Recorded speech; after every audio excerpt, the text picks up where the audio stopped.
Salut les Sawyer Mania, j'espère que vous allez tous bien. Là, on va faire un petit sujet, mais avant, vous êtes tous bien installés, ouais. Petit chroniqueur qui s'en va. Ah, je suis dégoûtée, j'avais fait une belle vidéo, commencé à faire une belle vidéo tout à l'heure, avec la louloute qui était avec moi et tout ça. Et elle a fait une bêtise, elle a tout fait tomber.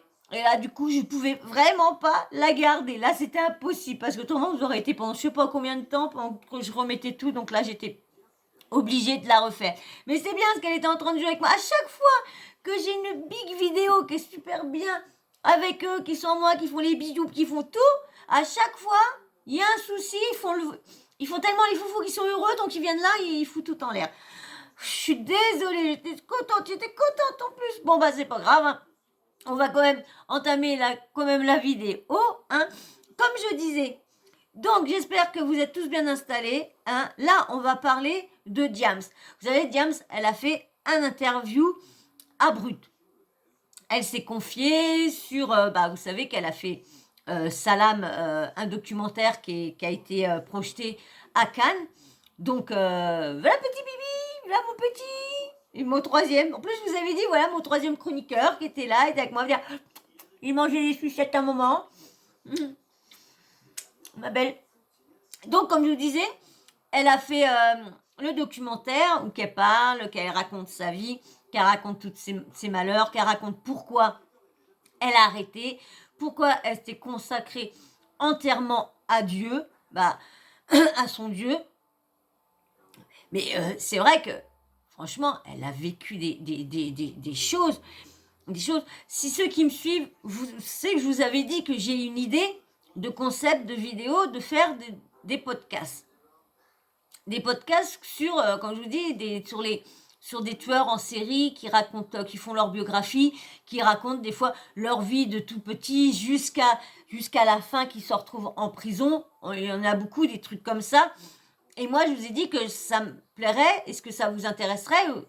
Et mes meilleurs abonnés, hein, m'ont dit que oui, ça serait intéressant. Donc du coup, ça serait en podcast. Vous n'aurez pas ma tête, rien. Je ferai ça en podcast où je vous raconterai la lecture. Donc ça serait en plusieurs. Admettons, ça serait peut-être trois dans la semaine, 3 ou 4 podcasts de la suite du livre. Voilà, mais je ferai parce que je voudrais vraiment comprendre pourquoi Mélanie Diams arrêtait d'être Diams tout court. Pourquoi elle s'est coupée de tout? Bon, on sait en gros, hein, on sait à peu près pourquoi, mais on n'a pas tout. Que dans ses livres, elle explique bien dans son interview que dans ses livres, ceux qui ont lu ses livres savent, la comprennent. Donc parce que moi j'ai du mal à comprendre pourquoi quand on a tout, pourquoi on n'est pas heureux. Moi je me plains parce que j'ai rien, mais bon, ça va, je suis pas si heureuse, je pète pas non plus de joie, mais je suis pas malheureuse. Il faut dire que j'étais plus malheureuse quand j'étais jeune, quand j'avais de l'argent. C'est vrai, ouais, c'est vrai. Je pouvais tout me payer, et c'est vrai. Ouais, c'est vrai, j'étais. C'est vrai que ça pas des années, c'est pas des années que je suis bien dans ma tête. Il y a pas des années. Hein. Déjà, je suis mieux depuis que je suis séparée, parce que depuis que je suis séparée, je pense plus au. Déjà, ça c'est déjà un grand point de pas toucher, de pas. Ça me refait penser à ça parce qu'elle a vécu ça et donc ça me refait penser à tout ça. Et c'est vrai que moi, verrais mes bras, c'est pas beau à voir. Bref. Et ça m'a fait, oui, ça m'a fait revenir en arrière. Et c'est vrai que quand t'as plus d'argent, t'es pas plus heureux, hein, parce qu'en fin de compte, je me considérais plus heureuse. Mais si je voulais partir, c'est que j'étais pas plus heureuse. C'est bizarre. Puis maintenant, j'ai pas l'argent. Je pense plus à vouloir. Bon, je sais aussi parce que j'ai des responsabilités maintenant. Il y en a qui m'ont dit ouais, c'est que des chats. Bah ouais, mais pour moi, ça a un cœur. Pour moi, ça respire. Pour moi, ça ressent. Voilà. Donc pour moi, je vais pas. Ils vont aller où? Ah, j'en ai quand même 9. Hein, je sais que ma famille, ils vont pas les prendre, ça c'est sûr. S'il y en a, il y en a qui en prendrait un ou deux, mais donc du coup, ah non. Puis il y en a qui sont tellement, il y en a 4, il y en a 3 qui sont vraiment, vraiment habitués ensemble. Il y en a 2, ah bah les 2, on peut pas les séparer. Après les autres, après, mais il y en a sans moi, c'est même pas la peine. Là, allez, je vais vous mettre donc du coup. Je vais vous mettre l'interview ça va être un peu longtemps, hein, la vidéo va être un peu longue. Bon, il y en a que ça dérange. Il y en a que ça dérange pas. Vous allez écouter l'interview. Bon, j'ai entendu qu'il disait une blogueuse qui disait ils étaient pas chiants avec les supports, qu'on prenait leurs supports. Donc, je vais laisser plus longtemps que là, je couperai juste parce que moi, si j'ai quelque chose à dire, mais je couperai pas juste parce qu'il faut couper. On verra après si ma vidéo, elle est supprimée ou pas. On verra bien après. S'il y a des droits d'auteur, je verrai bien. On va comme ça, on va essayer d'éviter de faire une vidéo d'1 heure. Parce que je sais qu'il y en a, ça plaît, mais il y en a, ça dérange. Donc je fais, quand j'ai pas le choix, j'ai pas le choix, je vais pas m'occuper à couper mes vidéos, à faire moins parce que le sujet il est long, bah le sujet est long. Voilà. Et puis j'ai pas envie de faire de live pour l'instant. J'ai pas envie de faire parce qu'on m'a dit si je voulais faire des vidéos, ça m'étonne pas que mes vidéos ils étaient pas vues en entier parce que je faisais des vidéos trop longues. En plus je donnais pas d'infos, c'est que du relais que je faisais. Donc du coup, si c'est pour faire comme ça, c'est pour ça que j'avais pas d'abonnés aussi. Si je voulais faire comme ça, fallait mieux que je fasse des lives. Je suis désolée, combien de blogueurs que je les vois reparler d'une autre histoire et qui se disent que ça vient d'eux, lorsque moi je viens de voir ça déjà sur 2-3 blogueurs. Surtout sur Insta, hein, t'as beaucoup de blogueurs qui sortent des trucs. Et quand je les vois sur YouTube, je dis non mais attends, il y en a déjà 2-3 qui ont sorti ça avant toi. Pourquoi tu dis que c'est toi C'est ça que je comprends pas là des fois. Allez, je vous dis, j'ai pris ça sur Brut, moi. Pas un autre youtubeur, pas un autre blogueur. J'ai pris ça sur Brut directement, hein, sur mes abonnements à moi. Hein. Donc là, c'est du travail cherché de moi-même, repris avec un support pour m'aider. J'ai pas le choix, hein, je vais pas inviter Diams. Ça m'étonnerait que Diams, elle m'envoie un audio avec son témoignage. Hein. Non, je crois pas, non. C'est pas avec 490 abonnés que qu'on va voir tout le monde. Non. Allez, je vous laisse avec Diams, mais j'espère que tu vas t'abonner. Hein, et surtout, liker. J'ai besoin de beaucoup de likes pour le référencement. Ça qui aide si vous voulez pas vous abonner, bah au moins likez. Ça aide pour le référencement. Allez, je vous mets avec Diams.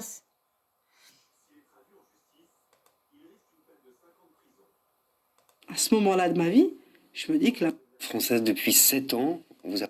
même Française depuis 7 ans. ce que je suis en train de vivre. Voilà. C'est parti. Vous n'avez pas donné d'interview française depuis 7 ans. On vous a presque pas entendu depuis que vous avez arrêté la musique il y a 13 ans. Et vous avez accepté d'être avec nous aujourd'hui. 13 ans. 13 ans. Donc du coup, quand je me suis séparée, ça faisait que 3 ans, qu'elle avait arrêté. Donc du coup, je ne vais plus la suivre pendant un petit moment. Hein. Pour nous présenter ce documentaire, Salam, qui est en séance spéciale au Festival de Cannes. Ce film, vous le co-réalisez avec Ouda Benyamina et Anne Cissé, mais vous le signez, vous y participez, vous en êtes le sujet, vous prenez la parole. Pourquoi c'était important ? Moi, je voudrais bien comprendre, comme je vous disais là, au début, quand je disais, c'est vrai que quand on a beaucoup, on se sent mal. Mais c'est vrai qu'elle a été lancée, mais j'ai pas compris pourquoi elle est partie, parce que eux, ils sont quand même beaucoup plus entourés. Bon, des fois mal entourés, ça, ok. Qu'elle soit retournée à l'islam, ok. Mais elle aurait pu continuer à chanter, parce que pendant un moment, elle venait avec sa casquette, mais elle avait quand même son voile sur la tête.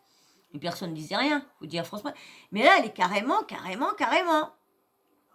On voit le visage. Mais moi, j'ai du mal. Par contre, je vous dis tout de suite, avec le voile intégral et tout ça, moi, j'ai du mal. Moi, j'ai beaucoup de mal. Encore, on voit son visage. Mais celles qui ont tout le voile, j'ai peur.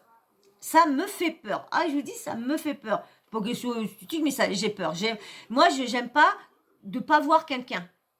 J'aime pas de pas voir le visage de quelqu'un, ça me fait peur. Je sais pas, mais j'ai peur. Allez, on continue. Ça fait bien 5-6 ans que régulièrement, on me contacte pour pouvoir mettre à l'image mon histoire. Et on m'a beaucoup demandé de la partager de différentes façons. Donc les gens venaient avec des idées de biopic, par exemple, donc de films qui seraient joués par quelqu'un sur mon histoire, de fiction. On m'a proposé des séries. Et c'est vrai que la plupart du temps, quand les gens m'approchaient... Je comprends pas pourquoi elle a pas voulu faire un biopic. Je sais pas comment dire. Elle se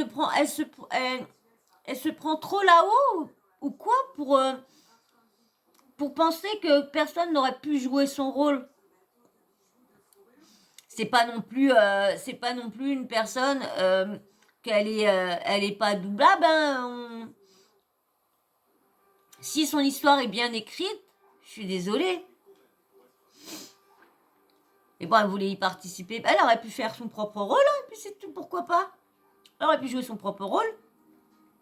Je pense que ça devait pas aller avec ses convictions qu'elle a maintenant, je pense. Je sais pas si on dit conviction ou quoi. Beaucoup de bienveillance et de gentillesse. Je sentais quand même que c'est toujours un peu la même chose. C'est-à-dire que c'était toujours l'histoire qu'en fait, finalement, tout le monde a toujours raconté. C'est voilà, l'histoire d'une jeune rappeuse qui a vendu beaucoup de disques en France, qui a été très connue, et puis qui ensuite a fait une dépression, a été en psychiatrie et s'est convertie à l'islam. Voilà, c'était toujours ce même fil, c'est toujours cette même histoire. Sauf que moi, c'est pas ça. Et je disais, mais moi, en fait, moi, c'est pas ça l'histoire. Puis ce qu'il faut dire, c'est que cette parole, on vous l'a prise aussi. À un moment donné, on vous l'a volée. Bah, l'histoire, elle est mon mari dit souvent, il dit, Internet a une mémoire. Et la mémoire d'Internet, c'est pas la bonne mémoire. C'est-à-dire qu'en gros, mon histoire, c'est pas celle qui est sur Internet. C'est pas celle qu'on voit régulièrement circuler. Les gens qui ont lu mes livres, ils ont déjà beaucoup plus d'informations. Et je pense que... Vous avez vu? C'est pour ça que je voudrais lire ces livres pour la comprendre vraiment jusqu'au bout. Et c'est pour ça que, en même temps, c'est pour moi de lire, mais en même temps, maintenant que je suis sur YouTube, et comme il faut trouver des concepts, plusieurs concepts si on veut tenir la marée, bah moi, vous lire les livres une fois que je les ai lus, pour plus tard faire... Tiens, je vous repose la question, est-ce que ça vous intéresse toujours de faire ça, de faire une chaîne de podcast ou que je sais pas comment que j'appellerais ma chaîne, parce que est-ce que les podcasts qui seront faits en même temps dans la chaîne pour les tueurs en série, où il y aura dans la chaîne des tueurs en série, il y aura une petite rubrique où il y aura les podcasts. Dites-moi, est-ce que vous êtes intéressé toujours pour ma chaîne plus tard sur les tueurs en série, sur les histoires des plus grands tueurs en série, leur vie, leur est-ce que vous êtes toujours d'accord? Et en même temps, sur cette chaîne que j'introduis des podcasts, soit une ou deux dans la semaine, avec soit une demi-heure ou une heure de lecture où je vous lis le livre par chapitre. Dites-moi si vous êtes toujours d'accord que je vous fasse ça en podcast. C'est un concept, hein, c'est des concepts que je réfléchis à ce que je ferai pour ma deuxième chaîne. Parce que comme je vous dis, je ne sais pas si je vais continuer dans la télé-réalité ou quoi que ce soit, je ne sais pas. J'adore la télé-réalité pour l'instant, en plus il y a la deuxième qui arrive. Donc, mais je voudrais quand même avoir une autre... Ma passion, en plus de la télé-réalité, c'est quand même les meurtres, les tueurs en série, les crimes, tout ça, c'est crime, j'adore regarder crime, j'adore regarder tout, c'est... Allez, donc dites-moi en commentaire si vous êtes d'accord que je vous fasse... quand je m'achèterai les livres et que je les aurai lus, est-ce que vous serez d'accord que je vous les relis après? Malgré que je ne sais pas lire. Allez, je remets. gens-là, quand ils m'écrivent, ils savent que c'est pas ce que tout le monde raconte. Like, hein. Tu peux liker si t'as oublié.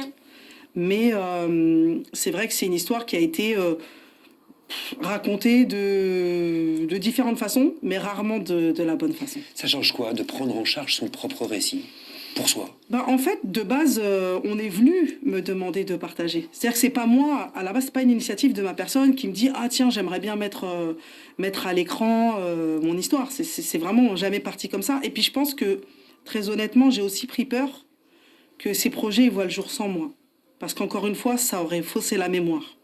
Et je me suis dit peut-être qu'il est temps que je puisse partager la vérité et puis surtout la beauté de cette histoire, parce que je trouve que c'est ça dont on ne parle pas. C'est-à-dire que pour les gens... De toute façon, quand si tu racontes la vie d'une personne dans un film, la personne à qui tu racontes la vie doit avoir son mot à dire, doit être là, doit dire si ça c'est bien, si la prise est bien, doit dire non, ça c'est pas dit comme ça, pour que le film ou le biopic soit vraiment, on va dire à 90%. Bon, c'est toujours des scènes un peu rajoutées. Que c'est pour ça que quand c'est vraiment la personne est toujours de ce monde-là, malheureusement, elle biopic là des fois, mais là, ça, qu'elle soit là, qu'elle dise, ça aurait un film sur sa vie, moi j'aurais bien, mais je suis pressée de voir le documentaire. La beauté, c'était tout Diams et pas le reste. Alors que pour moi, la beauté, c'était Mélanie petite qui a essayé de se construire en tant que Diams, qui n'a pas réussi et qui s'est trouvée après. Pour prendre la parole, il fallait aussi que vous ayez la paix en vous. Le film s'appelle Salam. Ouais. J'ai l'impression que c'est la plus grande quête de votre vie. Ouais, franchement, je pense que toute personne qui a connu ce que j'ai connu, c'est-à-dire cette prison intérieure qui fait sombrer dans les maladies psychologiques, etc. Je pense que toute personne qui a connu ça, cette espèce de chaos interne, cette espèce de vide abyssal. De guerre, en fait.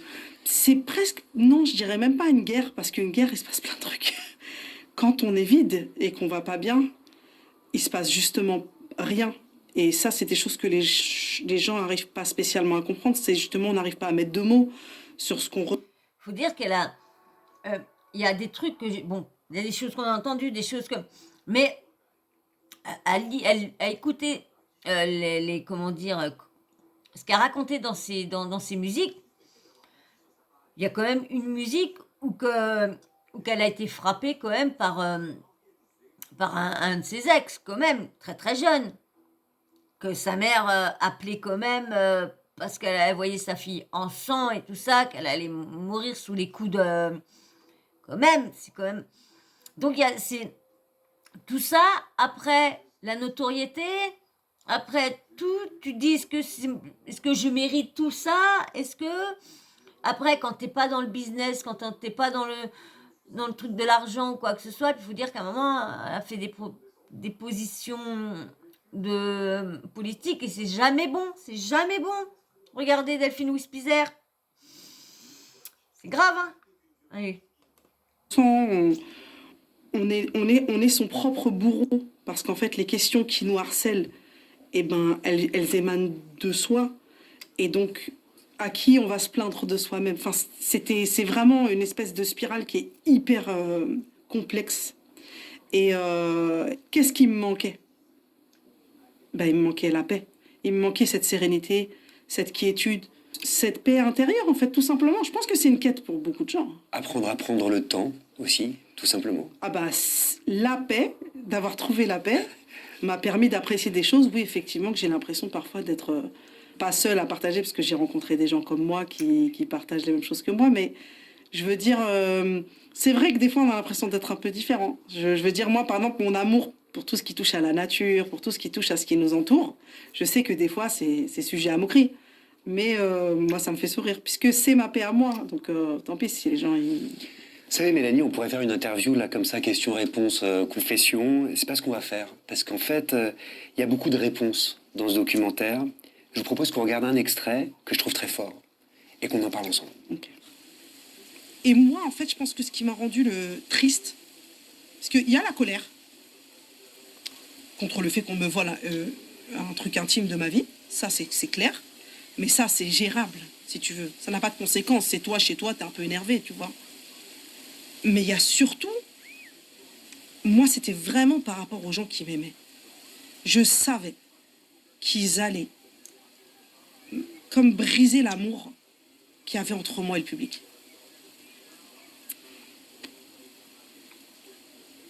C'est vraiment ça qui m'a fait mal.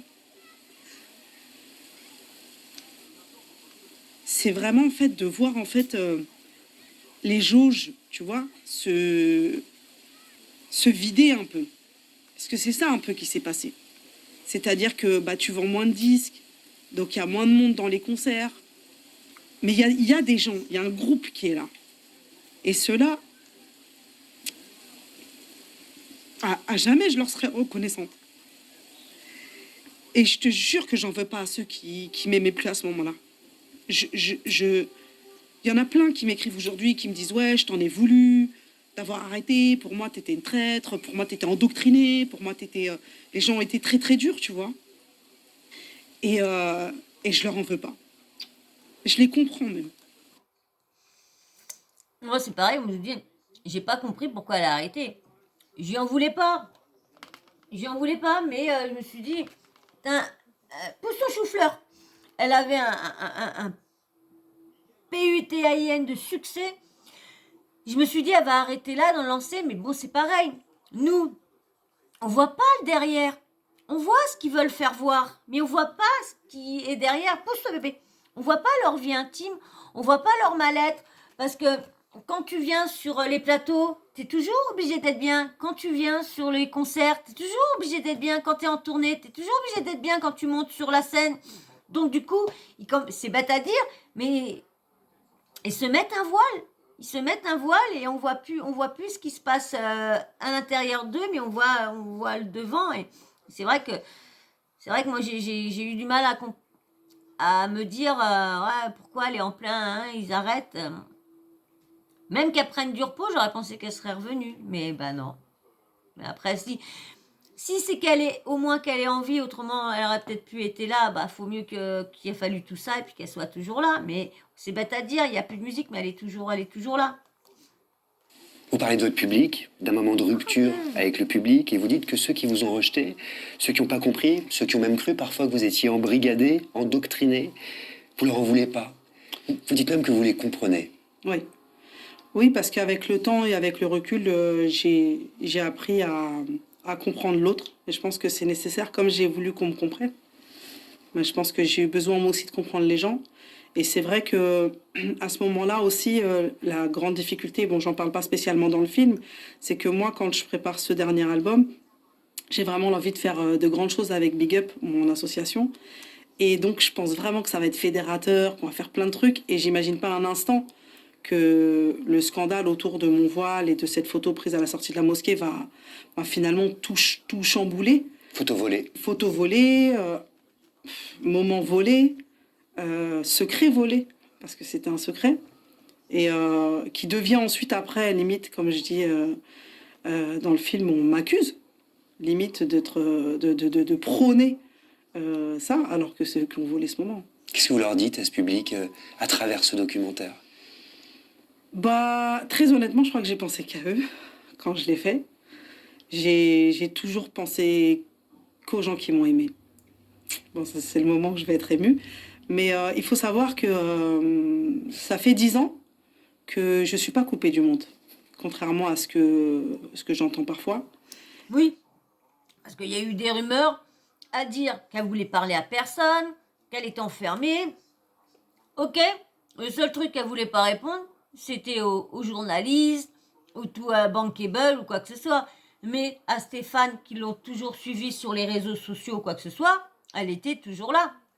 Tu regardes Vita, tu regardes Amel Ben et tout ça, ils avaient toujours des nouvelles d'elle, ils savaient qu'elle était toujours là, mais qu'elle voulait plus être devant les projecteurs, être devant la lumière, point à la ligne. Elle voulait redevenir une personne lambda qui fait des choses pour quand même ses fans, qui fait quelque chose quand même pour le monde, pour son association, Donc, elle existe toujours, sauf qu'elle est plus en tant que chanteuse.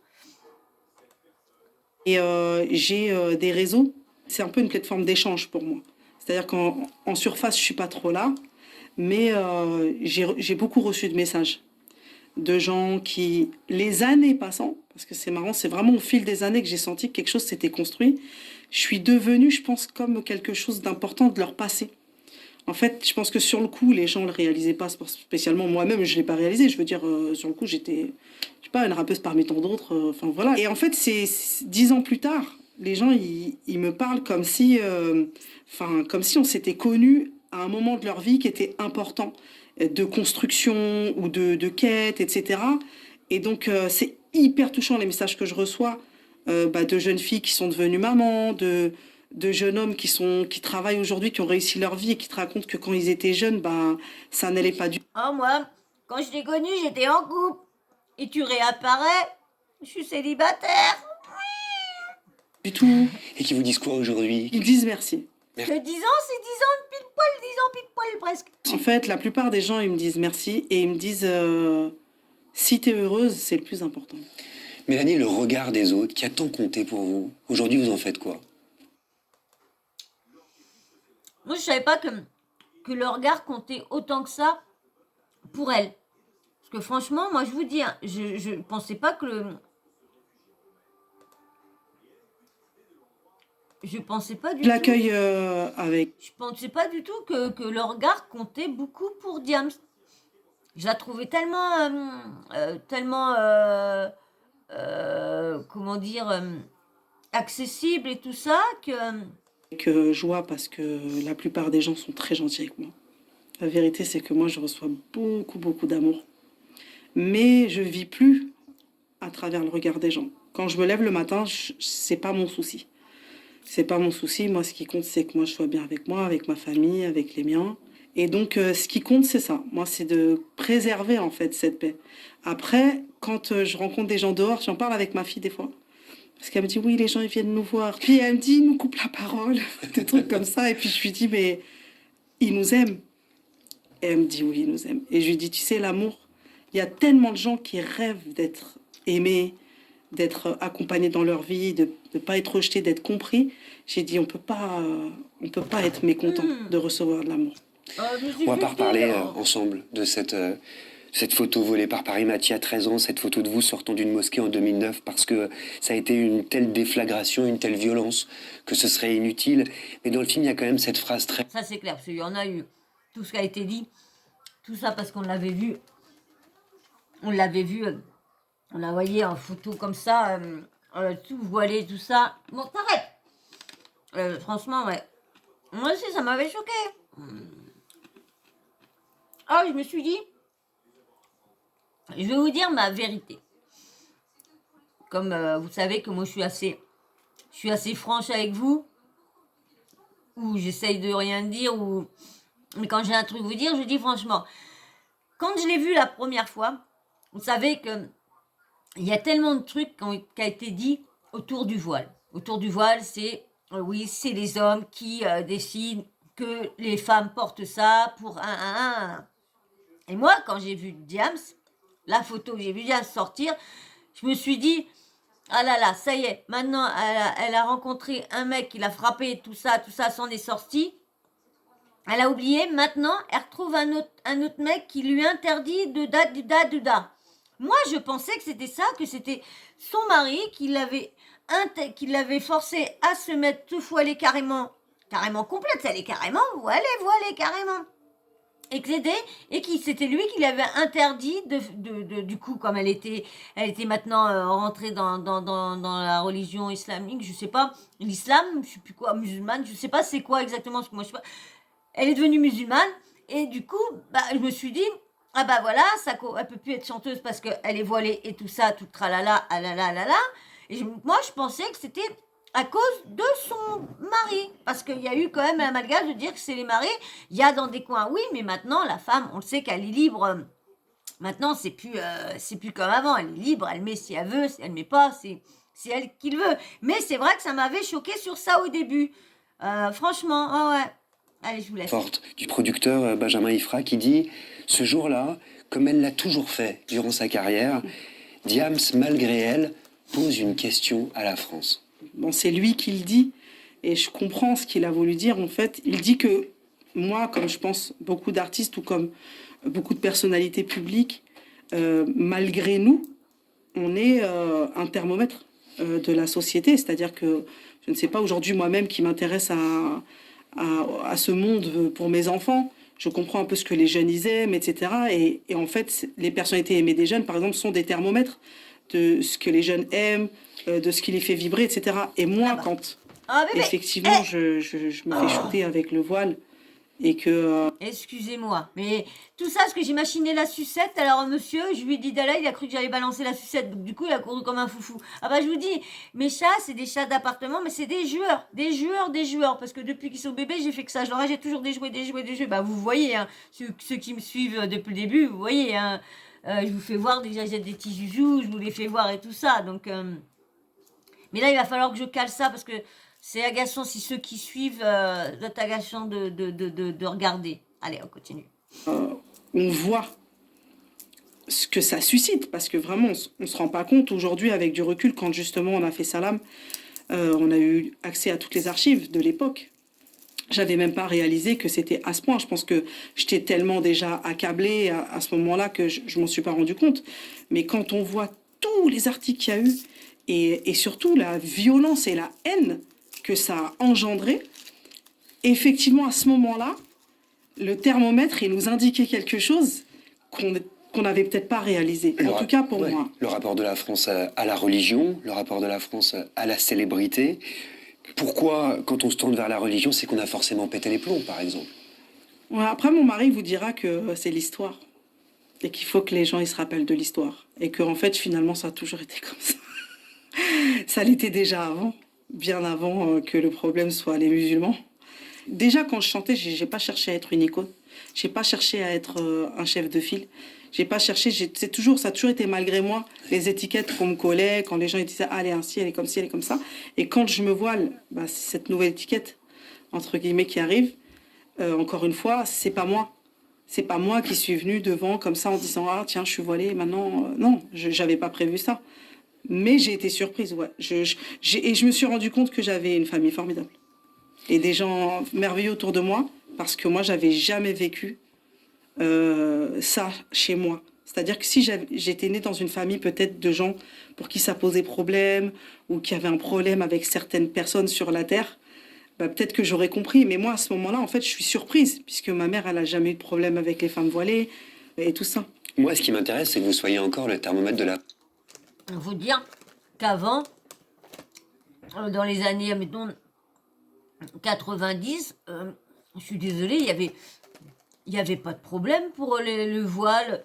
Moi, il y a que là que j'entends vraiment, on va dire vraiment depuis au moins 5-6 ans que j'entends vraiment le voile par-ci, le voile par-là, lorsqu'avant, bah, on voyait tout le monde et il y avait pas tout un cinéma. Non, c'est vrai que... Aujourd'hui, quand votre amie, par exemple Vita, qui est très présente dans le film, on comprend qu'elle vous a accompagné aussi, Chante ma France à moi, sur France Inter il y a 2 ans. Quand Amel Bent, Camélia Jordana et Vita reprennent votre morceau Marine sur le disque Soror l'année dernière, quand même, vous vous dites quoi là? Bah, en fait, moi, je me dis toujours que pour le coup, ça m'appartient plus. C'est-à-dire que vraiment, les gens se sont appropriés ces chansons. Moi, j'ai rien fait pour qu'elles soient toujours là. J'ai rien fait. Vous ne verrez jamais en parler sur mes réseaux ou essayer de les promotionner ou rien. Et c'est là, et c'est comme ça, c'est ce que je vous disais, c'est que c'est les gens qui les ont transportés dans le temps, je sais pas comment on peut dire. Et moi, je suis spectatrice, en fait, de quelque chose qui ne m'appartient plus. Et quand même, cette chanson Marine, elle a 16 ans. Elle est toujours d'actualité aujourd'hui. Il paraît. C'est fou. Comme je vous dis, ça m'appartient plus. Elle aurait pu être oubliée. Je suis comme vous. Moi, je suis spectatrice. Dans ce film et dans la vie, on le voit bien, vous vous arrêtez pas. Aucune de ces musiques ne sera oubliée. Même les jeunes euh, pas la génération tout de suite là, mais la génération d'avant connaissent Diams. Ils connaissent Diams. Diams, qui connaît pas Diams? Surtout, ouais, la boulette, ouais, la boulette, c'est pas les codes qui nous ont donné, c'est pas l'école qui nous ont donné les codes, ouais, c'est la boulette, ouais. Donc, c'est vraiment ancré. Donc, maintenant, Diams, elle est considérée comme une très grande artiste. C'est une très, très grande artiste. C'est vrai que elle a manqué quand elle est partie. Elle a manqué beaucoup. Mais je vous en dirai plus quand j'aurai lu ces bouquins, parce que c'est vrai que elle a fait mal à beaucoup de monde, parce que c'est vrai qu'il y en a, quand ils sont tellement fans, ils comprennent pas que avant d'être chanteur, bah, c'est un être humain qui est comme nous et qui a besoin des fois de se retirer de la scène médiatique, de tous les articles. Tu dis que t'es comme ça lorsque la personne elle est pas comme ça. Un jour, elle va pas être de bonne humeur, donc elle va pas vouloir si, bah direct on va lui mettre une étiquette directe sur la tête. Tout ça, c'est juste parce que ce jour-là, elle aura mal vécu, il y aura quelque chose qui se sera passé dans sa vie. Mais nous, bah, on voit pas ce qu'il y a derrière. Nous, on voit juste la facette qu'il nous faut voir, c'est tout. Donc du coup, bah, quand on les voit de mauvaise humeur, bah, c'est vrai qu'on leur met des étiquettes. Mais eux aussi, ils ont le droit à pas être bien. Vous n'arrêtez pas de penser, d'observer. Vous dites, mon cerveau, il n'arrête jamais de tourner, d'essayer de comprendre. Vous vous êtes jamais arrêté? Non. Il y a des gens comme ça qui réfléchissent beaucoup. Il y en a qui réfléchissent moins. Moi, je fais partie de ceux qui réfléchissent tout le temps. Mais c'est pas réfléchir tout seul, c'est ça qui est intéressant, c'est réfléchir avec l'autre, c'est comprendre l'autre. Oui.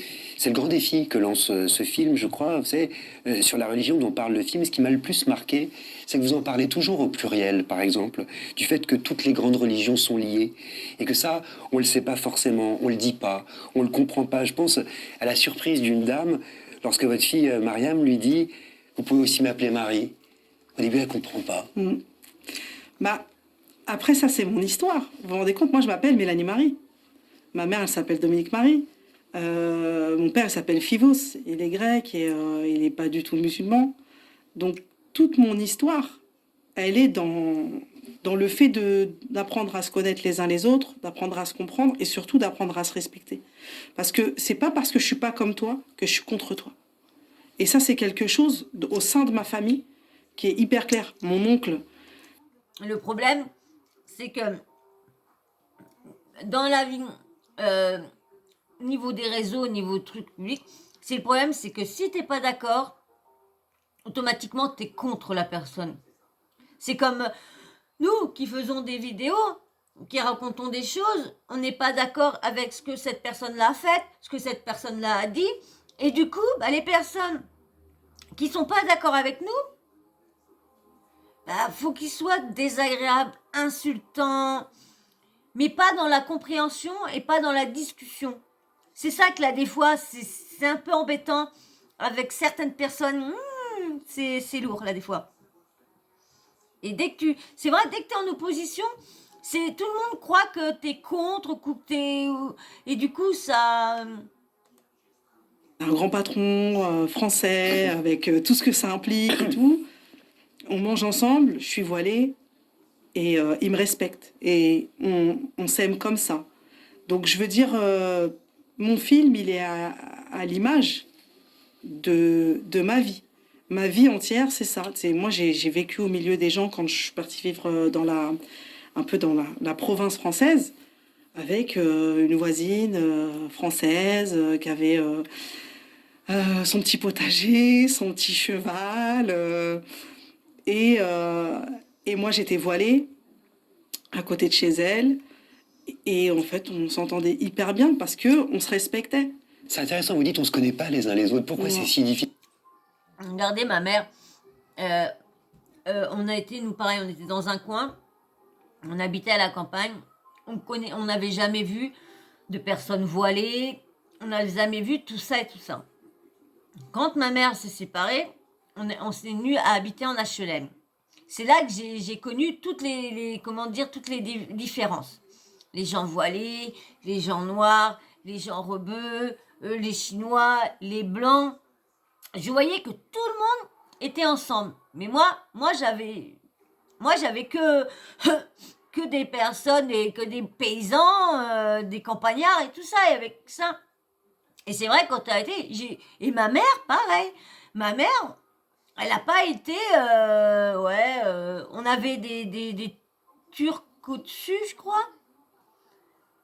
Ouais, des Turcs, et en bas, on avait, je crois, je sais plus si c'était Tunisiens ou je sais pas quoi, bref. Bah, c'était pas, bah, pareil, ils avaient le voile et tout ça. Ils descendaient à la porte, ils donnaient des gâteaux à la mère et tout ça. Ils allaient derrière, sur les pelouses, ils faisaient le mouton, ils faisaient tout. Ils faisaient la laine et tout ça. Nous, on jouait tout ça et tout ça. Et c'est vrai que les gens, ils n'étaient pas regardés. Tout le monde se parlait, tout le monde était ensemble. Il n'y avait pas comme maintenant des cases, des gens, toi t'es comme si tu vas là, toi t'es comme ça, tu vois là, toi t'es comme ça. Avant, il y avait pas, il y avait qu'une seule case et tout le monde rentrait dans la même. Et puis maintenant, je sais pas, ça a drôlement changé la vie quand même. Le monde a drôlement changé. Et des fois, il évoluait pas dans le bon sens. Je trouve là, des fois. Difficile de comprendre l'autre, en fait. Parce qu'on n'apprend pas à le connaître, en fait, tout simplement. C'est qu'on n'a pas le temps. On n'a pas le temps. Après, j'ai l'impression que la jeunesse d'aujourd'hui, quand même, elle est peut-être plus ouverte, en tout cas plus en alerte, parce qu'il y a, voilà, il y a d'autres moyens aussi de... J'ai l'impression qu'Internet a fait du monde un village. Donc c'est plus pareil, quoi. Le monde est plus aussi grand qu'avant, c'est tout petit. Je peux voir ce qui se passe à l'autre bout du monde en un clic. Donc j'ai l'impression que ouais, cette jeunesse qui arrive, elle est quand même beaucoup plus ouverte. C'est vrai, mais il y a aussi dans le documentaire cette phrase qui revient comme un refrain. On se like, mais est-ce qu'on s'aime vraiment? Ouais. Ça, franchement, cette question-là, elle m'a fait rire. Parce que c'est vrai, les personnes te like.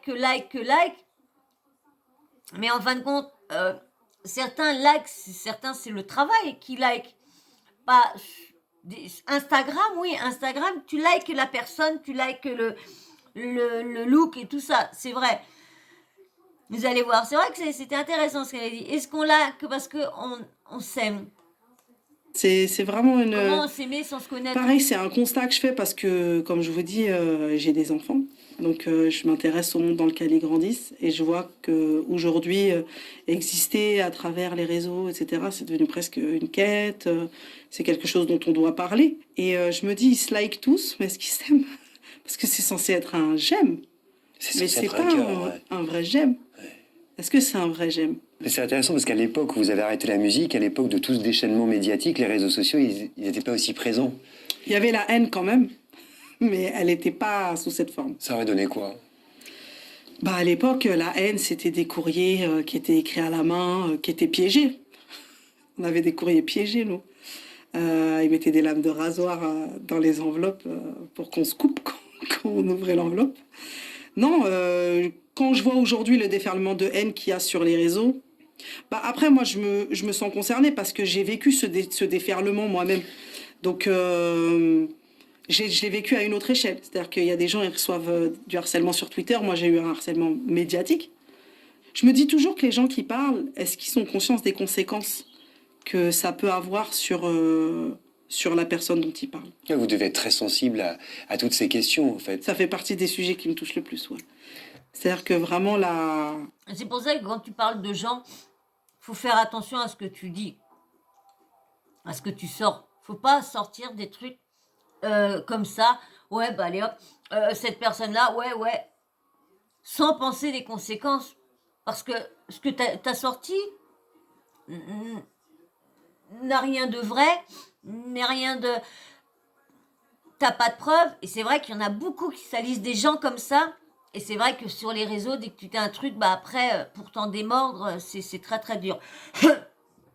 Mais je comprends pas le faire ça. De raconter des rumeurs sur les gens, de leur raconter une vie, tout ce qui peut conduire aux maladies psychologiques, c'est quelque chose qui me touche beaucoup. Vous qui avez tenu à disparaître publiquement ces dernières années, quel regard est-ce que vous portez justement sur cette jeunesse qui se filme, qui se montre tout le temps en selfie souvent, qui s'expose sur l'ensemble des réseaux sociaux? C'est le monde d'aujourd'hui. La question, c'est plus comment s'en prémunir, comment faire en sorte que ça ne nous fasse pas de mal. Et j'ai l'impression que ça fait de mal à beaucoup de gens. Donc c'est vrai que la solution, souvent, moi, quand j'ai des amis qui vivent ça, je leur dis, bah, ta solution, c'est de couper. Parce qu'en réalité, si t'es plus là, bah, t'es plus une cible, t'es plus rien. Sauf que les gens veulent quand même exister. Ça veut dire qu'on existerait seulement à travers un écran. Bah, y a des gens, je pense, qui n'existent qu'à travers leurs écrans, aujourd'hui. Mais bon, avant, c'était autre chose. Je suis pas du tout de quelqu'un qui va penser qu'avant, c'était différent. Je pense juste que c'est comme avant, mais avec d'autres moyens. Je veux dire, ma mère, elle vous raconte son enfance, j'ai l'impression qu'elle a vécu des trucs similaires à moi.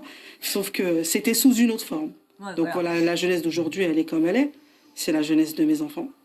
Et moi, j'ai compris que, oui, ma fille, mes fils, eh ben, il faudra qu'ils se prémunissent parce que c'est très violent.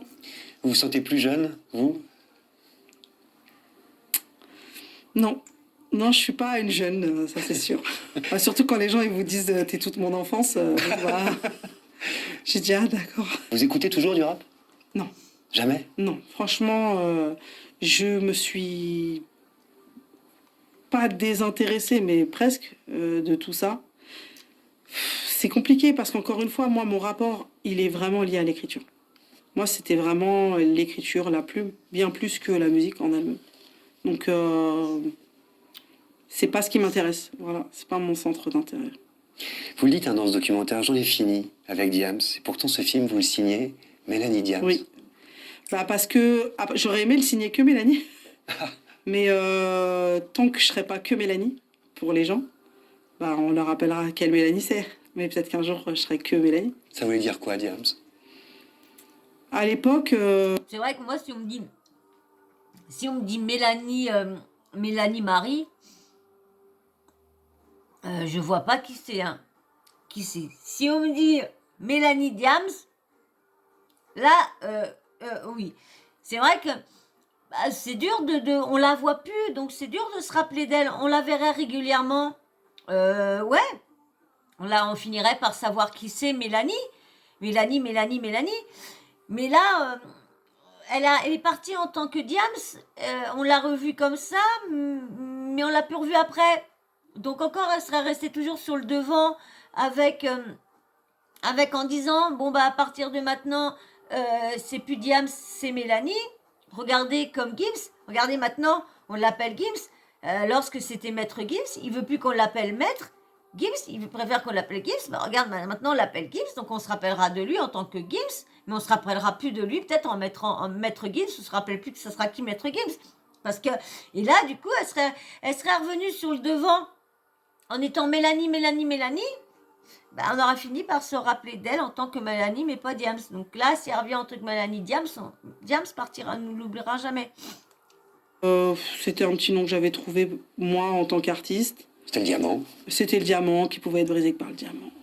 Parce qu'un diamant peut être brisé que par un diamant, c'était la légende et c'était naturel, etc. Mais bon, aujourd'hui, je vois plus ça comme un surnom, en fait, que comme un nom à proprement dit.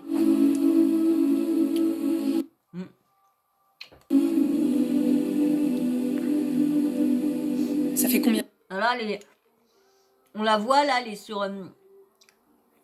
sur la scène de l'Olympia, si je me trompe pas.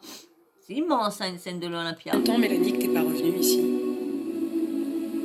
Ça fait 12 ans, presque. 11 ans. Mais c'est marrant, j'ai l'impression de revenir dans un pays que j'avais quitté. C'est hyper étrange. C'est un endroit que tu connais très très bien, mais dans lequel t'es jamais revenu. Et que tu regardes de très loin. Moi, j'aimais la scène parce que la scène, c'était mon rapport aux gens. Quand t'es un artiste qui vend beaucoup de disques, on ne te parle que de chiffres, tu vois. On te dit, tu es numéro 1, tu vends 100 000, 200 000, 300 000, c'est incroyable, tu vends 1 million. Mais quand tu montes sur la scène, tu te dis, mais là, il y a 10 000 personnes ce soir, il y a 10 000 personnes demain, et puis il y a eu 50 000 personnes hier, et puis au Cameroun, il y a 100 000 personnes, et au Sénégal, il y a 20 000 personnes, et là-bas, tu vois, ce sont des gens, ce ne sont pas des disques vendus. Quand vous vous retrouvez là, il se passe quoi? Mais c'est vrai, c'est malheureux à dire.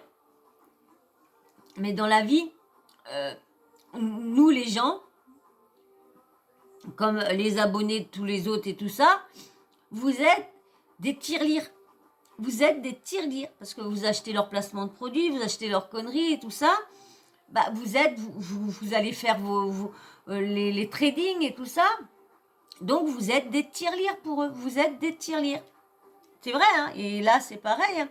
Quand tu vas dans les concerts et tout ça, les gens, c'est pas des fans, c'est des tickets, encore un ticket, encore un ticket, encore un ticket. Voilà. Elle résume bien, hein, James. Peut-être dans votre corps, vous ressentez quoi? Bah en fait, ce que je me suis dit, c'est fou parce que avant la salle, elle était pleine. Et moi, je me Si vous avez oublié de liker, allez liker. Hein. sentais vide. Et là, je suis rentrée, la salle était vide. Mais moi, j'étais pas vide. J'étais bien. J'étais hyper apaisée. J'étais bien. J'ai même aimé ce que ça a procuré en moi, c'est que je suis vraiment passée à autre chose. C'est-à-dire que vraiment, je regardais ça avec beaucoup de recul, vachement de recul. Ouais. Vous dites que la scène, c'était le public. Et vous savez que le public, il est toujours là. Ce sont des gens. C'est-à-dire que quand vous les croisez aujourd'hui, il se passe quoi concrètement? Je me souviens que j'étais moquée à l'époque pour ça. Parce que elle en fait trop avec les gens, elle en fait trop avec le public, elle en fait trop. Et en fait, moi, cet amour-là, une grande partie de ma vie, il est venu penser beaucoup de plaies chez moi. Il est venu mettre beaucoup de baume à mon cœur. Et le fait de me sentir tant aimée, c'est quelque chose que j'ai vraiment aimé. Mais quand j'ai compris que c'était uniquement lié à une carrière ou à une réussite musicale ou à une qualité sonore. Jamel Debbouze hein, qui a cru en elle, qui l'a emmené, je sais plus, c'est plateau de Drucker et tout ça, qui a dit qu'il croyait en elle et tout ça, qu'elle allait aller loin et tout ça, et puis après je crois qu'il l'a signé et tout le tralala, je crois. Ouais, Jamel, c'est un des premiers qui a cru en elle, hein, qui a dit que c'est ah non, faut qu'elle continue. Ces textes, c'était une folie, bah ouais. Et ben c'est là que j'ai pris peur parce que je me suis dit finalement, si demain je fais un truc pourri, ils seront plus là. C'est là où tout d'un coup c'est un peu comme ce que je disais, un peu le mirage, c'est que je me dis mais en fait cet amour-là, il est beau, mais il est pas là quand je vais pas bien le soir. Il répond pas à mes questions et puis les gens ils étaient plus là quand j'étais à l'hôpital, ils étaient plus là. Pourtant, dans ce film, vous leur faites un cadeau. Parce que ce film, Salam, il est traversé par un long texte que vous avez écrit, par vos mots, par vos couplets, par vos rimes, mais aussi par plein d'images de vous, justement, en train d'écrire, un stylo à la main. Ouais. L'écriture, quelle place est-ce qu'elle a encore dans votre vie? Elle est centrale à ma vie. C'est-à-dire que j'aime vraiment écrire. J'ai un vrai rapport à l'écriture. Déjà, je trouve ça beau. Je trouve ça beau, une plume, une feuille, un stylo. Le bruit du papier. Ouais, je sais pas, c'est quelque chose qui me touche. Chacun ses sensibilités. Hein. Il y en a, ça va être les voitures. Il y en a, c'est la cuisine. Moi, c'est ça. Je pense que, comme je le dis, c'est vraiment quelque chose qui m'apaise. Voilà. Écrire aujourd'hui. C'est ça. Ça m'apaise. Alors qu'avant, C'est c'était ça. très destructeur. Et vous le dites, à un moment de votre vie, il aurait fallu que je crève pour mieux écrire. Ouais. À quel moment c'est devenu un piège, en fait? Bah, le piège, il est dans le fait que je pense qu'il y a beaucoup de gens qui ont vécu ça, beaucoup d'artistes et peut-être même d'autres gens dans d'autres milieux. C'est-à-dire qu'au début, quand on se construit sur une histoire qui est très brute et qui est forte de base, parce que voilà, c'est une histoire personnelle, c'était beaucoup mes blessures et tout ça. Sauf qu'après, bah, tout s'arrange en surface. Et donc, vous qui vous sentiez seul, vous êtes aimé par des millions. Peut-être quelqu'un qui n'avait pas d'argent d'un coup, bah, il a de l'argent. Quelqu'un qui était un bon à rien aux yeux de tous, bah, finalement, il devient quelqu'un qui a fait une grande carrière. Donc, ce qu'on est à ce moment-là, c'est une réussite, entre guillemets, alors que parfois, au fond de soi, ça va pas. Et cette réussite-là, elle devient parfois presque une prison. Une fois que tout va mieux, ben comment on écrit des chansons tristes si tout va mieux? Ben, en se faisant. Mais le problème, c'est qu'il y en a qui arrivent à faire des chansons tristes, comme elle dit, en se faisant du mal, mais aussi, comment dire, comme elle dit, elle dit, mais il y en a la tristesse, mais il y en a beaucoup qui, regardez Stromae, Stromae a été beaucoup pareil, on ne l'a pas vu pendant des années, parce que pareil, fallait qu'il calme ses démons et tout ça, problème de psychologie, je crois qu'il avait, il avait été en psychiatrie aussi pour se faire soigner et tout le tralala. Il y en a beaucoup, il y a, comment dire, Big Flo et Oli. Big Flo aussi, je sais plus c'est lequel ou Flo, Big Flo et Oli, lequel des deux c'est Big Flo ou Oli qui a fait une dépression, qui était vraiment pas bien, qui aurait pu se foutre en l'air et tout ça. Heureusement qu'il a eu son frère et tout ça. Mais on dit, hein, mais le revers de la médaille de la célébrité et de la notoriété, de l'argent, c'est chaud quand même, hein.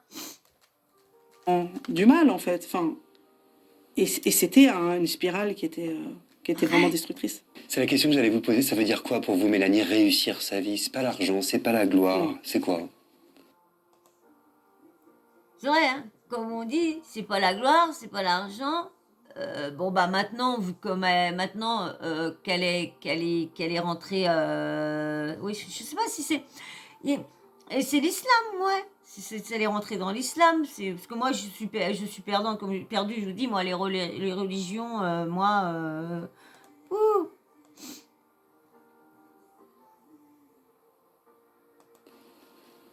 Pour moi, réussir sa vie, c'est savoir où on va, savoir d'où on vient. C'est réfléchir, c'est méditer sur ce qui nous entoure. Et puis je pense surtout que c'est de comprendre le sens de cette vie. C'est pourquoi je suis sur la Terre, qu'est-ce que je fais là, d'où je viens, moi, petit embryon. Qu'est-ce qui fait que je suis comme ça maintenant, et qu'est-ce qui fait que je vais forcément partir, parce que c'est une réalité. On sait très bien qu'on va tous mourir. C'est vrai que moi, quand j'avais mes problèmes, me suis toujours dit dans ma vie, qu'est-ce que je fais là? Et je vous dis, quand je vais vous dire un truc, hein, quand je me suis séparée, je pouvais plus travailler, je pouvais plus rien faire. J'étais chez moi, toute seule. Bah, je me suis dit, je le disais plusieurs fois, je dis, bah, tu vois, j'attends, bah, ce que je vais vous dire, ça va être dur, mais je dis, j'attends la mort. J'attends, voilà, j'attends. Et puis, bah, heureusement que j'ai eu l'envie pour s'en sortir, de faire ça, pour essayer d'un peu d'avoir quelque chose à faire de mes journées. Et autrement, je vous dis, hein, j'attendais la mort, hein. J'étais là, chez moi, regardais la télé, j'attendais la mort. Quelle est la question que je dois me poser? Et tu te retrouves dans une petite salle, une petite chambre d'hôpital. On te confisque tout, ton téléphone, on te coupe du monde, t'as pas le droit à trop de visites. Et puis on te laisse seul dans cette chambre. Et puis toi tu te demandes, ok, donc quand est-ce que vous allez venir m'aider, quoi? Et si même les spécialistes du cerveau ils pouvaient rien faire pour moi, bah là je pense que dans ma tête j'ai un peu abandonné. Et je me souviens que depuis la clinique, et ben, j'ai recommencé à me faire du mal, en fait. Et quand les infirmières et les gens ils ont vu ça, ils ont dit non, ça y est, stop. Et là, là ils m'ont éteint. Ils m'ont éteint. Quand je dis ils m'ont éteint, c'est qu'ils m'ont donné plein de cachets. C'est vrai, ils crevent les médecins. Ils sont tous en train de croire que ils croient tous que si on n'est pas bien, que les médocs vont nous faire de bien, que les médocs vont nous faire oublier. Oui, ils vont nous faire oublier. Le problème, c'est qu'ils vont nous faire. Et comme elle dit, ça se trouve, elle aurait peut-être continué, mais les médecins l'ont éteint, que du coup, à cause de ça, elle avait plus d'envie de parler, plus envie de chanter, plus envie d'écrire, plus envie de rien. Après, c'est Plein de cachets. Du matin au soir, je prenais des cachets. Et là, je suis tombée, pour moi, dans ce que j'appelle l'enfer des médicaments. C'est une spirale qui est infernale.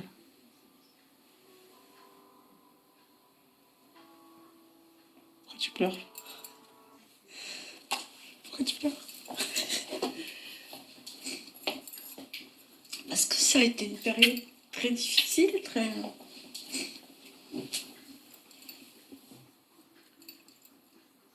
Dans les larmes de votre mère, qu'est-ce que vous voyez? Quand je reparle de tout ça avec ma mère, je ressens ce que je pense tout plein de jeunes ressentent quand ils sentent que ils brillent plus dans les yeux de leurs parents. Ce que j'ai vécu, c'est aussi ça. C'est de me retrouver dans une situation où tout d'un coup, on fait plus la fierté des nôtres. On est presque devenu un problème pour eux, malgré nous. On est un boulet, on est une crainte. Ma mère, elle se couchait, elle savait pas si le lendemain je serais là. Et en fait, d'avoir vécu ça et de la voir aujourd'hui comme ça, m'avoir accepté comme je suis.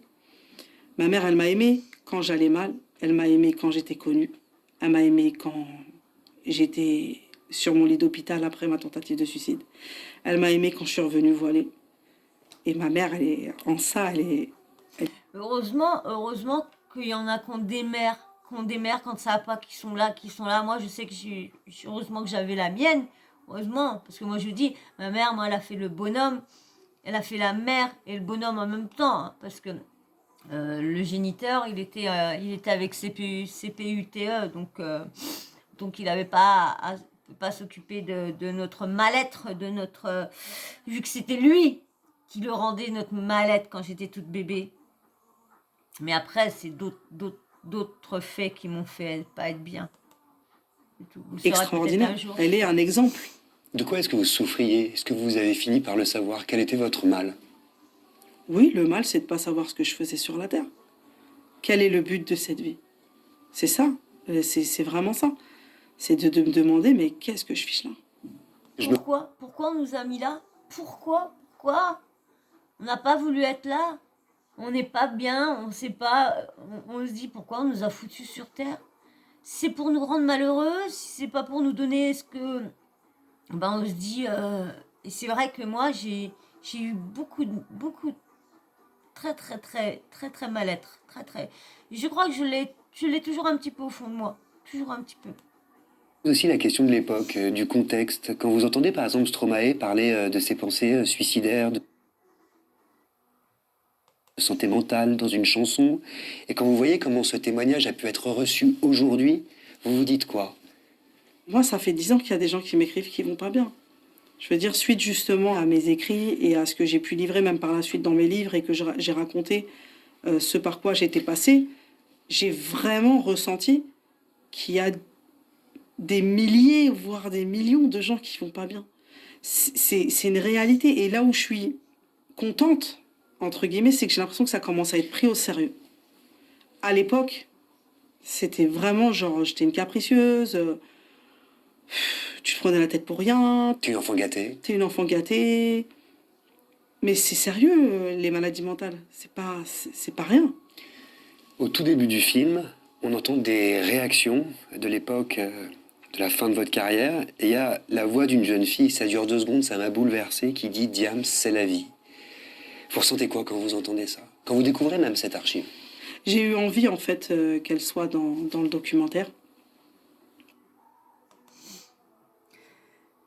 Mais c'est vrai que quand on sait pas, quand on voit les personnes et on sait pas ce que la personne elle a vécu, tu peux pas la juger. Tu peux pas juger une personne sur ce qu'elle te fait voir ou sur ce qu'elle dit. Surtout je parle au niveau quand on passe à la télé, quand on est des personnes qui se font voir ou quoi que ce soit. On peut pas insulter les personnes, de dire ouais vous êtes des casseuses, vous êtes ci, vous êtes ça.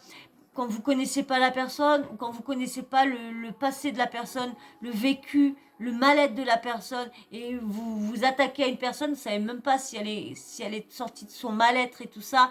Et là, quand tu es artiste, tu es attaqué par les paparazzi, par les articles, par les médias qui disent si tout et n'importe quoi, par des sources qui s'inventent être amis, donc qui balancent des choses lorsqu'ils les connaissent pas.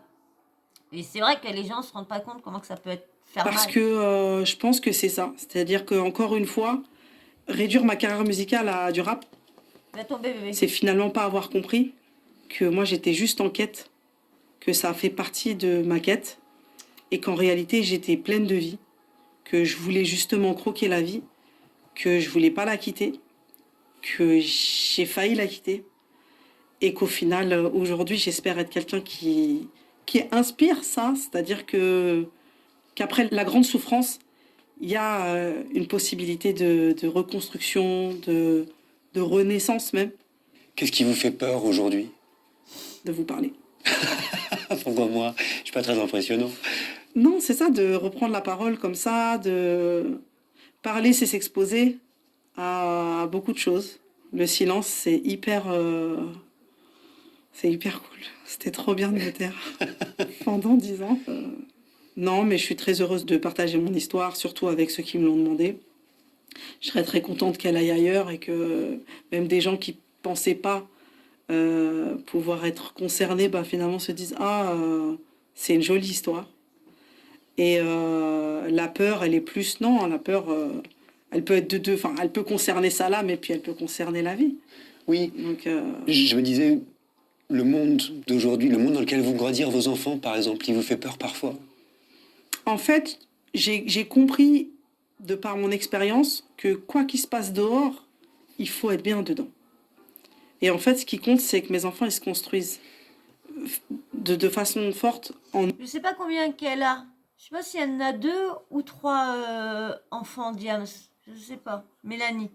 Ouais, j'arrête de l'appeler Diams, c'est ça que je l'appelle. Mélanie Diams. Mélanie Diams. Je peux pas enlever Diams. Mais j'ai laissé Diams. eux-mêmes, en fait, qu'ils soient bien avec eux-mêmes, qu'ils soient bien dans leur tête, qu'ils soient bien dans leur cœur. Parce que je pense que quand on n'est pas bien, on n'est pas bon avec les autres. C'est ce qui amène à beaucoup de colère, beaucoup de violence. Je pense aussi à votre action pour aider les orphelins au sein de votre Big Up Project. En quoi est-ce qu'ils vous parlent, les orphelins? Qu'est-ce qu'ils vous racontent, Mélanie? Qu'est-ce qu'ils nous racontent? Pour moi, un orphelin, c'est une très très grande école. Parce que il est le miroir de beaucoup de choses pour lesquelles des fois moi j'ai pu être J'espère que je vais pas te straquer parce que je vous aurais laissé quand même assez longtemps. J'espère pas. ingrate. Comme le simple fait C'est la d'avoir fin, là. une famille, d'avoir peut-être des parents aimants, ou pas d'ailleurs, mais d'en avoir. Oui, de savoir d'où on vient et se construire, même peut-être avec un parent mal aimant. Mais c'est pas comme de pas savoir. Quand je suis au contact de ces enfants, je me dis, ils se soucient pas de demain. Ils sont confiants. Ils sont sereins. Et les gens qui s'occupent d'eux, ils sont confiants. Et ils sont sereins. Pourquoi moi, je suis si anxieuse peut-être, enfin je parle de moi là, aujourd'hui ça va, mais comment on peut être parfois si anxieux, avoir si peur de l'après, alors que finalement il n'est pas entre nos mains et qu'on ne contrôle pas tout ça. Mais comment on fait pour se réconcilier quand ça ressemble irréconciliable? Même si c'est difficile et compliqué pour certains, je pense quand même que d'essayer d'être en paix avec les siens et sa famille, c'est Ça fait mieux du que de bien. faire la guerre. Et je sais que j'ai vécu ça avec mon père. Et aujourd'hui, je suis très contente d'avoir trouvé la force de pardonner, de passer à autre chose. Parce qu'en fait, c'est trop bien. Et quelle est la plus belle leçon que vous voudriez leur enseigner À à mes vos enfants, enfants? c'est que la vie, elle a un sens. Ils ont une grande valeur. C'est ce que je dis toujours à ma fille. Je dis, t'es un trésor. Ne laisse pas les autres te salir. Ne laisse pas ce monde te salir. Et sois toujours belle. Sois toujours comme une lumière. Même si les autres, ils cherchent à t'éteindre. Si vos enfants, un jour, ils veulent faire de la musique, ils disent « on y va, on se lance », vous leur dites quoi? Je leur souhaite mieux que ça. Très honnêtement, je leur souhaite mieux que ça. Même si je sais que c'est dur à entendre pour certains. Non, vraiment, je leur souhaite de se construire sur quelque chose qui les impliquera moins que tout ce qui peut toucher aux passions. Parce que des fois, ça peut être très destructeur. Ils vous en parlent quelquefois de votre passé? Oui, ma fille, elle sait très bien, quoi. Elle voit bien les gens, les gens dans la rue quand ils viennent me voir, etc. Bien sûr, elle est au courant, on en parle. C'est l'histoire de leur maman. Et quand on vous dit qu'un diamant, c'est éternel aussi? Non, c'est pas éternel. Non, non, non. Tout ça, c'est des mythes du passé. Aujourd'hui, je suis plus trop dans ces trucs-là. Voire pas du tout, même. Mais je veux dire, il n'y a rien qui restera. Tout le monde partira. Voilà. Oh, oh, oh, oh, attendez, et je reviens tout de suite. Oh là là, j'ai eu peur, ma vidéo, elle a failli couper, mon portable, il a failli s'éteindre. J'étais tellement à fond en train d'écouter Diams que j'ai pas vu. Je suis désolée, on a dépassé les 1 heure. J'espère que d'avoir écouté Diams, comme j'ai pas trop coupé, ça va encore mieux vous intéresser, vous allez mieux comprendre. Quand ça coupe des fois, c'est vrai que c'est pas très facile. Mais voilà, et ben moi je vais vous laisser. J'espère qu'on vous aura passé quand même un agréable moment quand même en ma compagnie, même un bon longtemps. Je m'excuse encore, mais j'avais envie de parler. Je suis désolée, je parle trop et je m'excuse encore de trop parler. Mais elle m'a fait ressortir des trucs de moi que j'avais envie de me confier un petit peu à vous. Voilà, voilà. Et ben moi je vais vous laisser, hein. Mais avant. Si t'es toujours pas abonné, bah abonne-toi, like, laisse-moi un petit commentaire sur ça, la petite cloche de notification, n'oublie pas de l'activer, comme ça je mets une nouvelle vidéo, bim bam boum, tu reçois une notif de YouTube. Et ben moi sur ce, je vais vous laisser, je vous fais d'énormes bisous, je vous dis à très très vite dans une prochaine vidéo. Et encore merci à tout le monde. Bisous bisous, ciao ciao, bisous bisous.